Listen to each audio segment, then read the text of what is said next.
There are a number of ways for a car maker to become one of the greats. Wicked.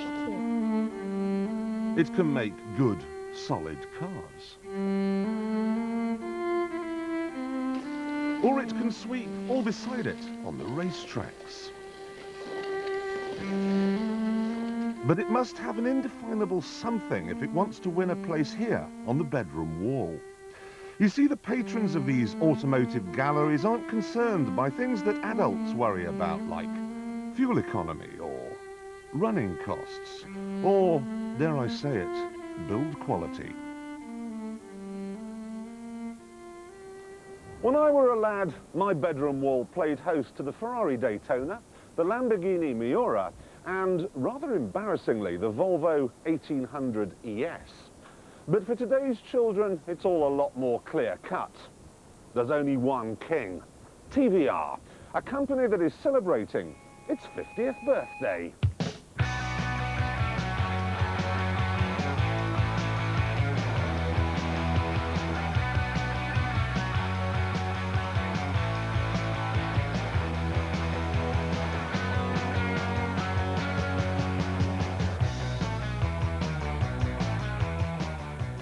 In 1947, Enzo Ferrari was starting out in Maranello, but so was Trevor Wilkinson, a motor engineer from Blackpool. He built himself a little sports car, which, after he dropped the vowels from his Christian name, became the TVR. However, before he could use it, he sold it. So he built another, this one in fact, the oldest surviving TVR. It's got a Ford side valve engine, Ford wheels and a Morris back axle, but the front suspension is all TVR. Like so many specials of its time, it's a real blitzer. The rev counter is from a Spitfire, aeroplane, not car. And the fire extinguisher comes from a Royal Staff car. Only the best for our Trevor. Trevor wasn't the only car maker to cut his teeth on a special like this. Lotus and race car builders Lola started with similar machines. Like this TVR, they're pretty basic, with no creature comforts, but it was good for 80 miles an hour in its day.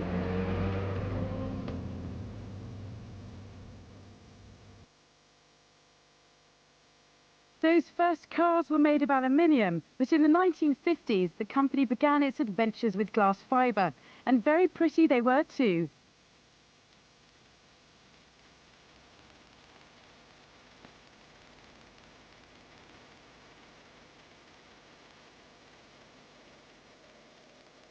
This model is an open sports of the mid-50s, being driven by Trevor himself.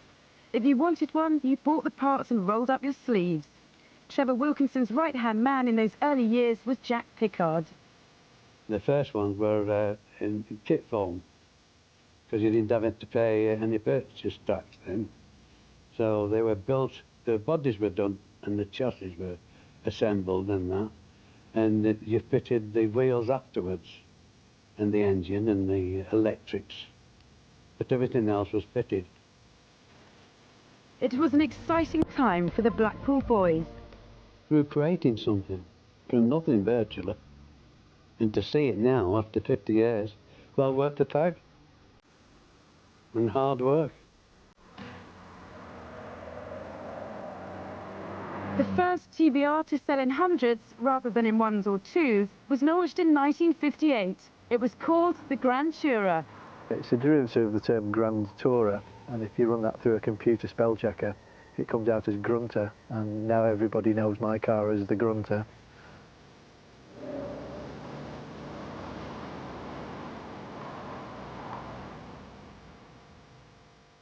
Believe it or not, the Grand Tourer body started life as two bonnets from a long-forgotten company called Microplast. One for the front and a chopped-off one for the rear. With some slight modification, it set the body style for all TVRs to come. Fiberglass bodies were mated to solid backbone chassis with various parts borrowed from other cars. It was a recipe that kept TVR cooking for years. The windscreen, originally from a Ford Consul, was still being used 20 years later with a 3000M.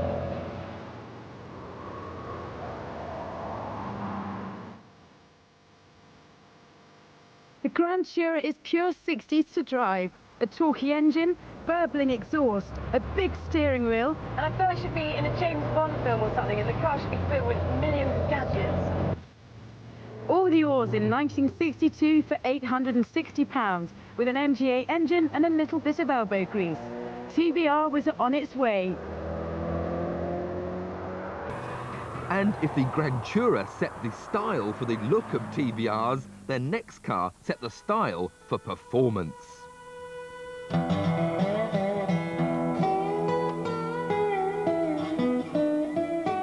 Nowadays, TVRs have a reputation for being real muscle cars with plenty of brute horsepower under the bonnet. And it was in 1962 that an American motor trader decided that the weedy 100 horsepower MGB engine simply wasn't up to the job. So he stuck a massive 4.7 litre Ford V8 in his Grand Tourer. His name was Jack Griffith.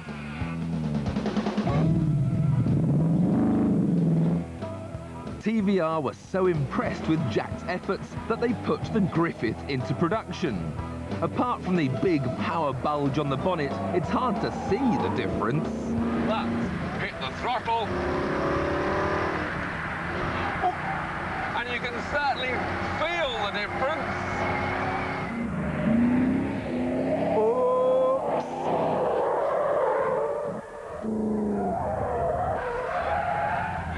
I think a blancmange springs to mind. You could have two choices of engine tune. The basic motor came as a cooking 195 horsepower version, but spend a little money on the valves and the cams, and you had a whopping 285 horsepower, which is what this machine has got, and it weighs just 3/4 of a ton. And it's got skinny little tires on the back. An American motorcycle racer was quoted as saying he felt safer flat out on the Daytona banking on his bike than sitting in his Griffith in the garage. Griffith's dream was to do to the TVR Grand Tourer what Shelby had done to the AC Ace. Initially, demand doubled production in Blackpool, but poor reliability and a dock strike in the States would, in part, lead to the end of Griffith's production. TVR then had orders and problems. Build quality was poor, orders weren't met, and Wilkinson had been eased out by a management that changed almost every week. Help, however, was at hand. I got involved with some people down in London who were involved with TVR dealers. And I got to know a chap who had some shares in the old Grand Tourer engineering company. And he was getting married, and he needed some money. So I actually bought the shares off him. And 2 weeks later, the company went into liquidation, voluntary liquidation. So I had a long talk with Father, and we decided, you know, to see if we can buy the assets of this company and get into car manufacturing. Well, I was 23, you know, when we took over the company. It's probably the fact that I was quite innocent, really, of what could happen in business and manufacturing, whereby, not knowing the pitfalls, we just careered ahead and just damn well did it. It was pure enthusiasm, more than anything else, just to prove other people wrong. Now, Italian car makers could always name cars after themselves, Ferrari, Lamborghini, Alfa Romeo, but you can't call a car the Martin. So Mr. Lilly's new model became known simply as the M. Some of the TVR hallmarks that we know and love today were starting to shine through. It was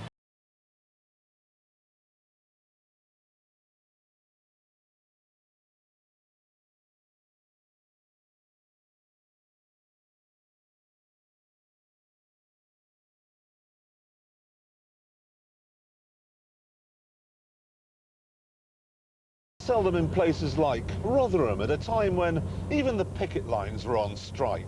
They were cheap and cheerful, and if they went wrong, you just hit the offending part with a hammer until it started to work again. I used to work as a trainee reporter on the Rotherham Advertiser, and every day I'd go past the town centre TVR dealership and I'd dream, like I used to dream of owning a Saturday Night Fever suit. We finding it very hard to get the TVR name known. And we came up with the idea, you know, using girls on the cars with not much clothes on in order to get the publicity. I never forget, I was going into London on tube train to the show, and everybody on the tube there was sitting in the mirrors and what have you, Daily Mirror's Sun or whatever, I can't remember the papers, but there it was, TVRs all over the place. I mean, that was publicity, it worked, it got the name known. I tell you what also got the car noticed. On this model, the Ford V6 motor was turbocharged. Now this was the first ever British turbocharged production car. They said that it was as accelerative as a Porsche 911, but well, it's quite quick, but it's not 911 fast, that's for sure. In many ways, it's kind of quite like a Triumph TR6. You've got this cramped driving position, a small, compact body, a wooden dashboard, and then leather. Well, when I say leather, this was the 70s.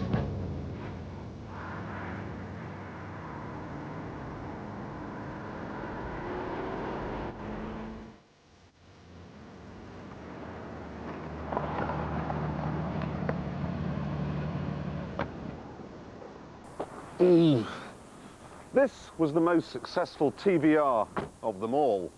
But as the 70s gave way to the 80s, it was a time of great change. Jim Callaghan, for instance, became Margaret Thatcher. But that was a tiny little shuffle compared to the triple jump they were doing in Blackpool. TVR commissioned former Lotus stylist Oliver Winterbottom to design a new car, unlike anything that had gone before.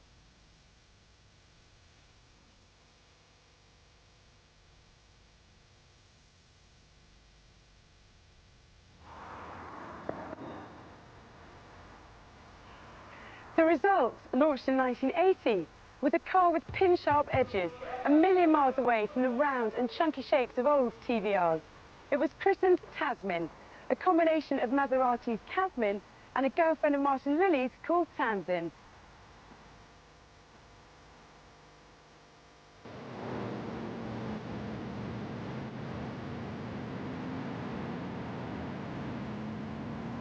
The logic was simple, a car that would bring TVR up to date and provide an entry into foreign markets that were being abandoned by the likes of Triumph and MG. How could it fail? But fail it did. It didn't take off in the United States, and perhaps with hindsight, it was about half a decade too late, as aerodynamics were already softening the shape of other cars. Whatever the reason, like its looks, the car's effect on the company was dramatic. It may have stormed to 130 miles an hour thanks to Ford's Cologne V6, but sales plummeted. Production all but halved, eventually forcing Martin Lilly to sell the company. In order to sell cars to the Middle East, where in some places Ford was a dirty word, TVR fitted Rover V8s to the Tasmin. Throughout the 80s, the car developed into ever wilder versions until they got to this, the 450 SE. I've got the power!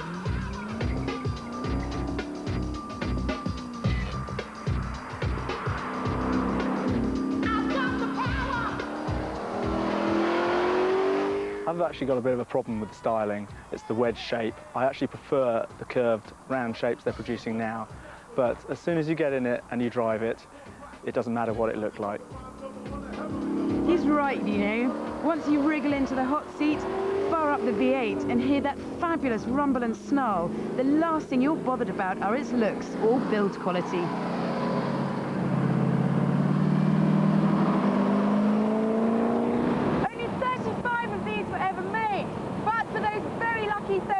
People.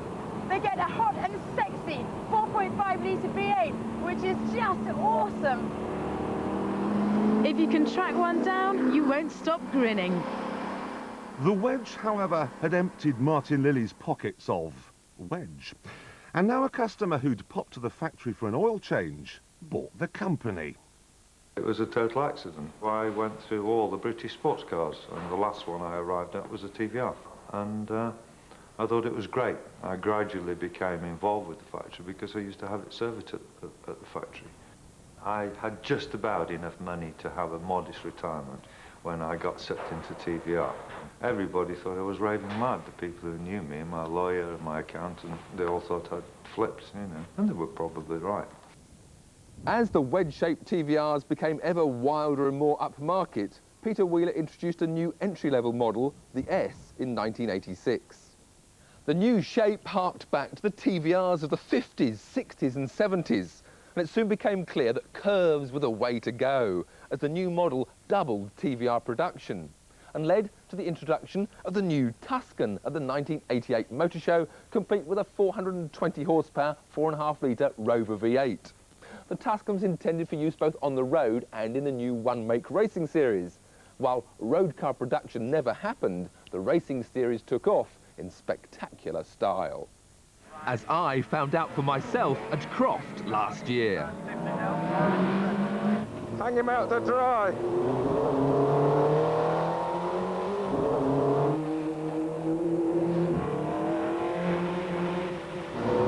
Oh, this is not going to work. It bloody nearly works.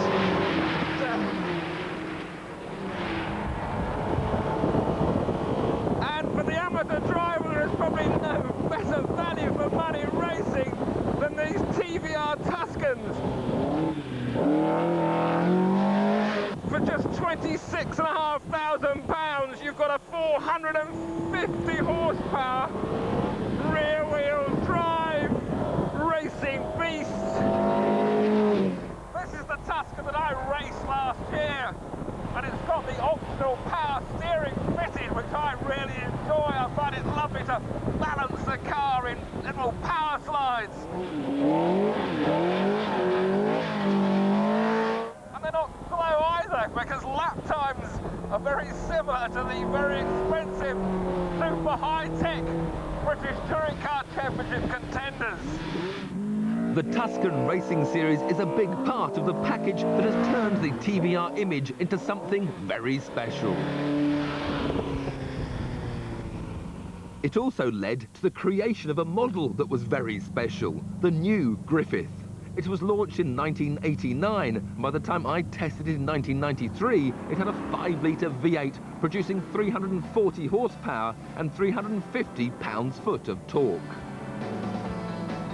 The power takes the Griffith from 0 to 60 in 4.5 seconds, to 100 in just over 11, and to a top speed of 157 miles an hour.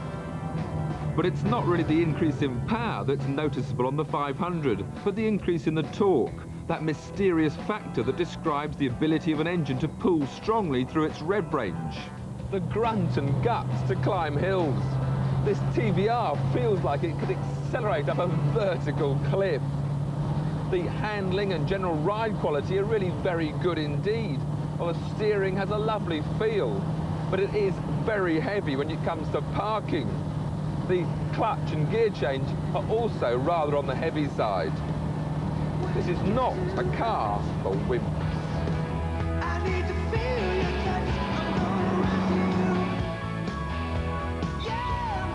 More than any other, the Griffith was the car that put TVR in the big time.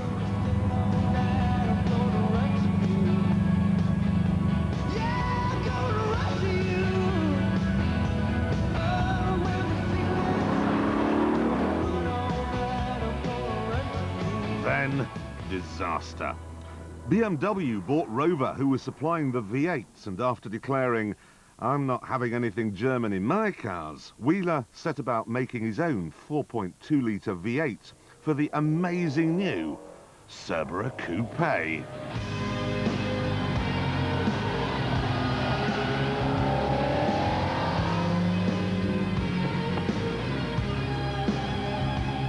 It has a flat plane crank like a Formula One car and churns out 350 brake horsepower, which makes this the fastest accelerating car I've ever driven. They say it's the first TVR for 10 years to suit the family man, but only if you've defied science and managed to give birth to a couple of hamsters. Those back seats are pretty tiny. And anyway, let's be honest, family cars do not ever sound like this.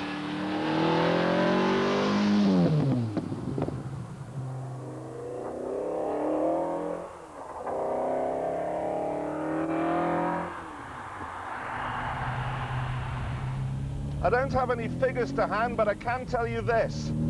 I am driving the noisiest, most exciting and fastest car this side of a Lamborghini Diablo. If this car could sing, it would be like the gas fitter with his gravel in his tonsils. Joe Cocker. This car is completely and adorably unconventional. It's the same story on the inside. I love the way they've grouped these instruments above and below the steering wheel. I love the buttons on the steering wheel. I love the swoopiness of this dash. It's like something out of the 50s, the 2050s. A time when you don't start a car with anything so dull or tedious as a key. Engine start.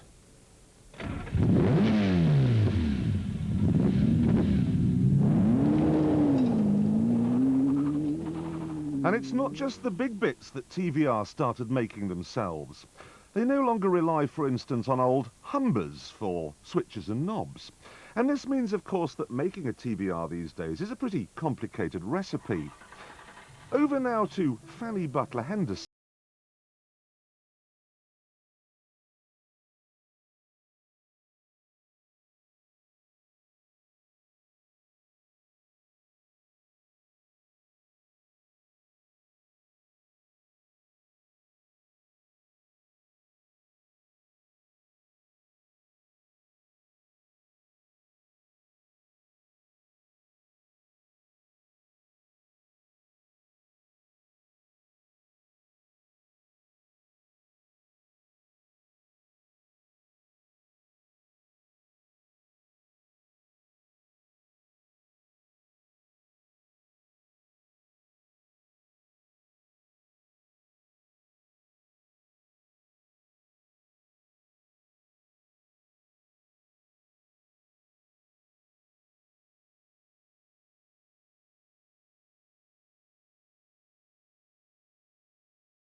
More and more of us are buying Blitzkrieg TVRs. So, Mr. Wheeler, what's your secret? I think it's a very British car. And that, I think, it's quite understated, fairly cheap to buy, and it's got a little bit extra underneath. We basically try and add up how much they cost and put on a very small margin for ourselves and say that's what it is. We tend to make a reasonable return on what we do, and it saves bothering having to have marketing men to try and bullshit the public into paying more for them. So it's a very simple process. These 1.8 litre heavy two-seater so-called sports cars aren't sports cars at all. They are two-seater convertibles as far as I'm concerned. Nearly all those, the MX-5s and the BMWs and whatever, have the same format. So it's warming people up for buying a proper one. You know. All cars have niggles. I'm not aware that ours are any worse than anybody else's. I don't accept that our competitors are any more reliable than ours. I don't accept it at all. It's slightly unfortunate the first guy's name was Trevor. It would have been better if he'd been called Ferrari or something like that. But I think it's now about made its mark, and I think as long as somebody doesn't do anything silly and I don't do anything silly, I think it's here to stay. I've been racing TVRs for 6-7 years, and what attracted me to the Cerbera was the design of the car. It's very similar to the race car in a lot of respects. It has an integral roll cage, which makes it extremely safe. The brakes are massive, 13-inch in diameter, so the size of Escort wheels. Tremendous performance, and it does really give you a buzz every time you drive it down the road. I thought about a colour that was a really beautiful colour, and I thought about it for a long time, and then I suddenly thought the colour that was most beautiful was the colour of my ski boot. So I took it up to the factory and they matched it for me. I've had 3 TVRs, and the first one I had, I fairly soon after I had it, I took it to Silverstone to learn how to cope with a skid. And soon after that, I had an opportunity to go around Castle Combe, and then I realised what the car was actually all about. I think all TVRs through the ages, but particularly this one, really is such a wonderfully, truly British feel for a sports car. It's could be akin to a very sophisticated big Healy, I think. You know, it makes a noise which still brings out the little boy in me. So where next? Well, TVR has taken off its gloves now and is going after the big boys with a car that next year will race at Le Mans. It's called the Speed 12, and I don't think I've ever seen anything quite so brutal. There'll be a 5-car range next year, another new model, and another new Street 6 engine. Trevor, eh? The boy done good.